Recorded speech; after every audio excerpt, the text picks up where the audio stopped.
All right, here we go again. So we're here with a thought leadership panel, and what we're going to be talking about for the next 15 minutes is quality in the contact center. I am joined by some very smart, very cool individuals, and I'll just give them a few minutes quick to say who they are and what they do. I'm Heather McGackey. I'm with Wells Fargo Bank, and I'm a National Client Service Manager specifically for our Treasury Management Client Service Division. Hi, I'm Josh Chapman, Vice President of Operations for Cars.com. I'm Luke Jamison from Uni Super, and I head up the member services area there, which is social, phone, email, all that sort of stuff. I'm Jennifer Grosso-Gavlik from Guardian Life Insurance Company. I have oversight of our annuity call centers as well as our new business operations team. And I'm Artie Kostaboom. I'm the Senior Director of Technical Support at MindBody. We're a software as a service for the health and wellness industry. Thank you. And I'm Justin Robbins, Training and Development Manager at ICMI. And my first question for the panel is, in your opinion, are the traditional methodologies of QA and scoring outdated? I'll start. I think one of the pieces that is outdated is when we give our agents and our managers a template. We say, okay, here's how you're going to be scored for quality. It's very set, and we pretend that that's the perfect recipe for a call. And I don't think that we spend enough time talking about the desired outcome and the spirit of what we're looking for. So I think it's great to have a template, but in order to not be outdated, we need to give folks latitude for how they get to that desired outcome. So what you're saying is, what we focus on is what that looks like, and the way that we get there, right? Maybe we need to be not so focused on that, assuming we get what we wanted. Right. I think we need to empower agents to get there in a way that feels comfortable for them and the customer. Great. Thank you. Yeah, I would say that focusing on score is what's outdated.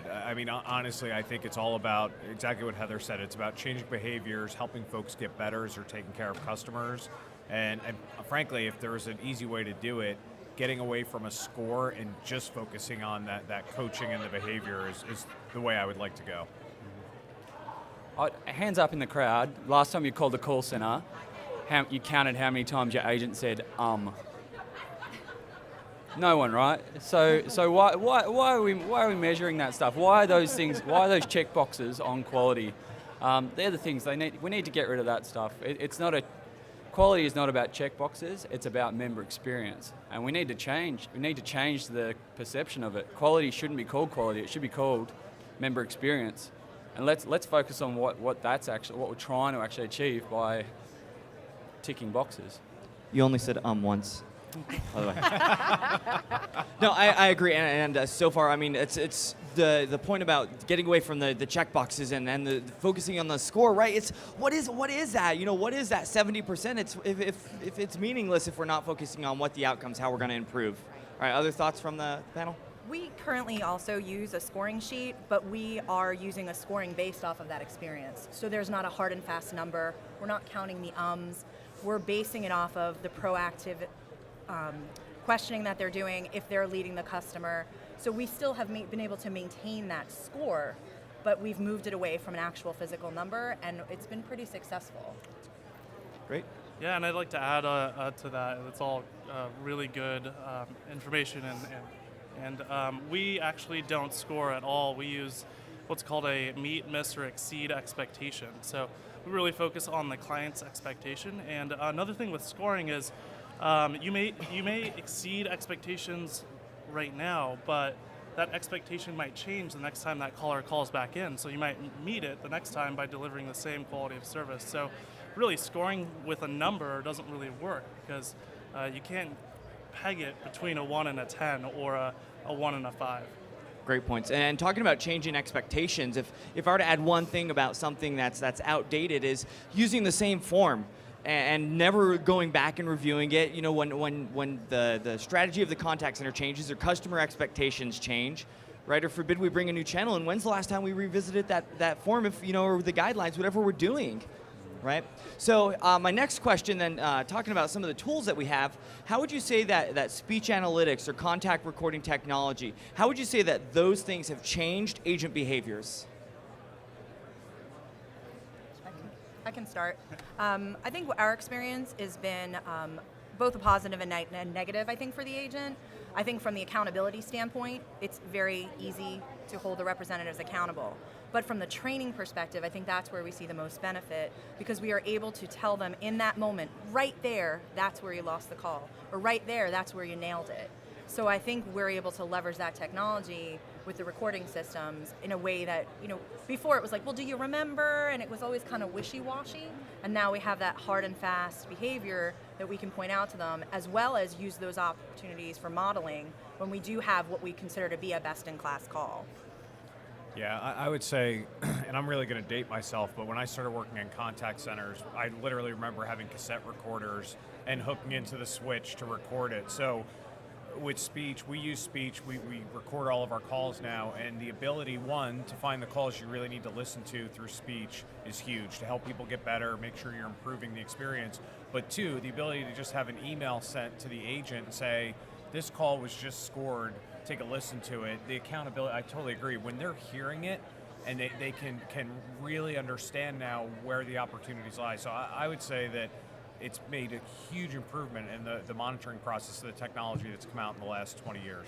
Josh, you make a really great point that the tools, there's amazing capability in these tools, but if we're using them for evil, it's not. And it's true though, right? And so I agree. If you leverage it the right way, it's awesome what you can get. Other thoughts on how? If I could add a little bit to that, really know your agents. Some of your agents are very technical savvy and they love listening to their own recordings, but some aren't. Some don't want to listen to themselves. They don't want to hear the recording. They fear that one time where they slipped up and they have to sit down with the supervisor and hear that over and over.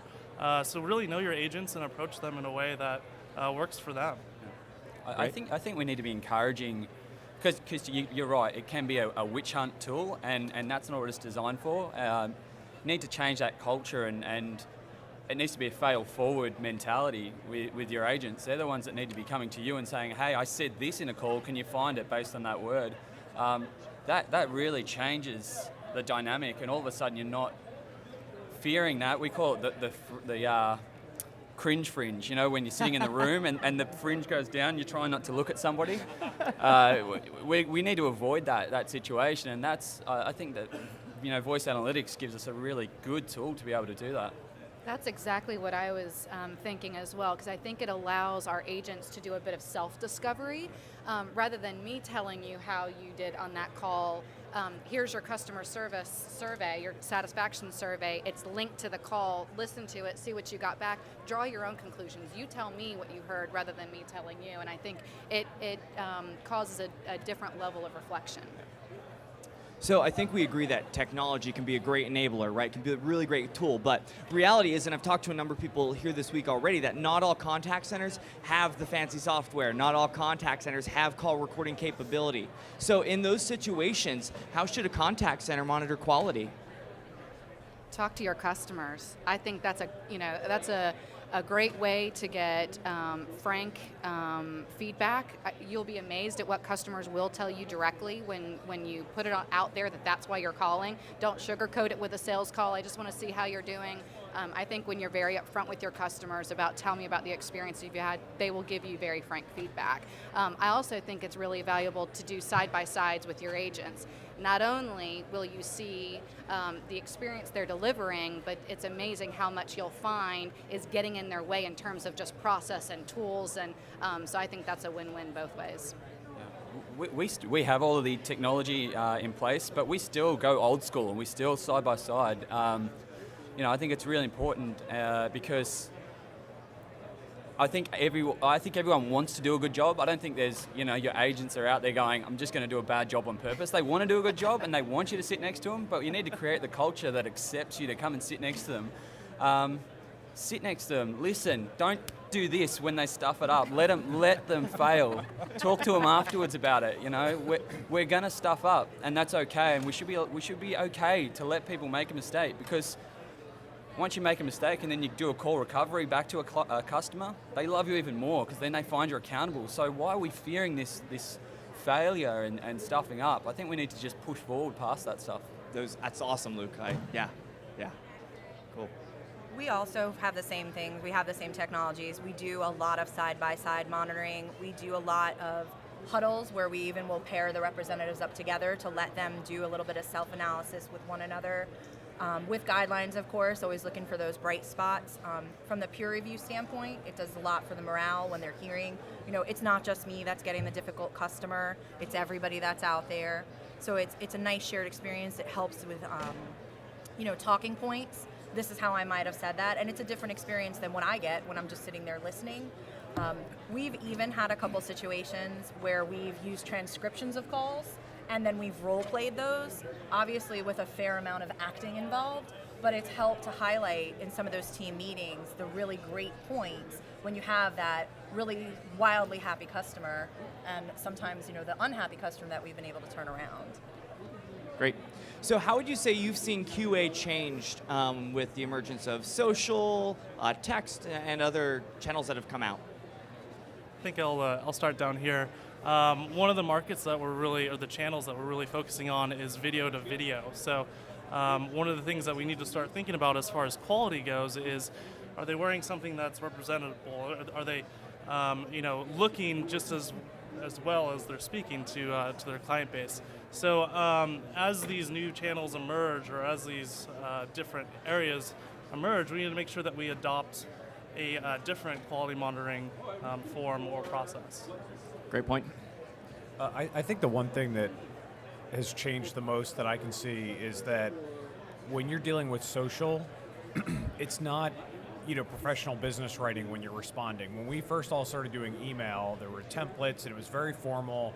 And I think over time that's even changed in email, but especially in social, that's not what the customer expects. They're not expecting the very formal communication. And you got to make sure your process reflects that you're meeting, again, the customer's expectations, not using a QA form that's 5 years old and saying that's what we're going to apply now to a Twitter post or a Facebook post. Great. So my last question for all of you is, what do you feel is the best way to monitor and QA virtual agents?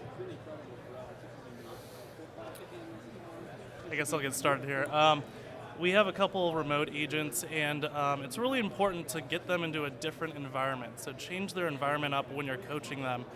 We have at-home agents where they're sitting at home and they're sitting in the same desk over and over and over. So when they take that QM or that coaching call from their supervisor, if they're in the same environment, they're not going to be in the same mindset to receive that valuable coaching information. So have them stand up, have them walk outside if you can, or do a little exercise or walk around a little bit beforehand. Okay. Any other thoughts from the group? Culture is such a big part of good quality service. And when someone's on their own or on another site, like a remote site, you can lose that very quickly. And just trying to engage them in that culture somehow, bringing them into the fold, even if it's via video chat or something like that, or making sure you send another agent out there or get them in at least for a little bit of time, it's really handy, because culture is just such a big killer of culture, of quality if it's bad. So you need to get that culture right, and the rest will flow. And this isn't a direct answer to your question, but I think what I love about this panel, the whole time we've been up here, we've talked about technology, we've talked about process, but it all does come back to culture and leadership, and having the right people who are doing the coaching. They understand their role is to make their agents successful. It's not just to be on a witch hunt, which was a comment we made earlier. And I think whether you're talking about the person in site or somebody who works from home, it always comes back to having the right leader who's doing it. Josh, I think that's a really great kind of last thought ending point for this. And what I'd like to do, though, before we end, because the 15 minutes on quality has really just flown, but I would love, kind of in that vein of what you just said, Josh, is if each one of you could just give one piece of advice related to quality for everybody here, and then I think we're good. So before we do that, thank you for all of you for being willing to do this, and I'd love to hear, what's your one piece of advice for everybody here on quality? Yeah, I'll go back to one of my original comments. I really think it's defining the spirit of what you're looking for and being creative and flexible about how you look for that desired outcome, knowing that the spirit and the outcome is the most important, not necessarily the means to get there. Thanks. Yeah, I mean, it's, we say a lot in our center that those of us who are on the leadership team, our number one job is to make our people successful, and that's the key, is understanding that's your role when you're talking about QA. It's to help the person be successful, not to catch them doing something wrong. I'd say trust first and give permission for everybody to do what they want to do, in the sense that is provide great customer service. Your agents want to do that. Give trust, give permission, and they'll, when you give that, you'll get it back. I think it's about listening. It's about listening to what the agents and their self-review, and listening to what the customers are saying. I think it's very easy for us to say, this is what I thought it should be, but tying that review into what our customers are also saying, as you had mentioned earlier, that's when we know we're really doing it right, and that's when we really have to share those successes with those employees, because I think it helps to define it, and it gives them a good starting point, and then they can be creative in their own right within those boundaries. Yeah, I'd say change regularly. Make sure that you update your forms, your scoring, the way that you score things, and then ask your agents when you change your forms. Ask them what they would like to be scored on or looked at. Great advice. Thank you so much for sharing your expertise with us. Give these guys a round of applause. Thanks you so much. Thank you.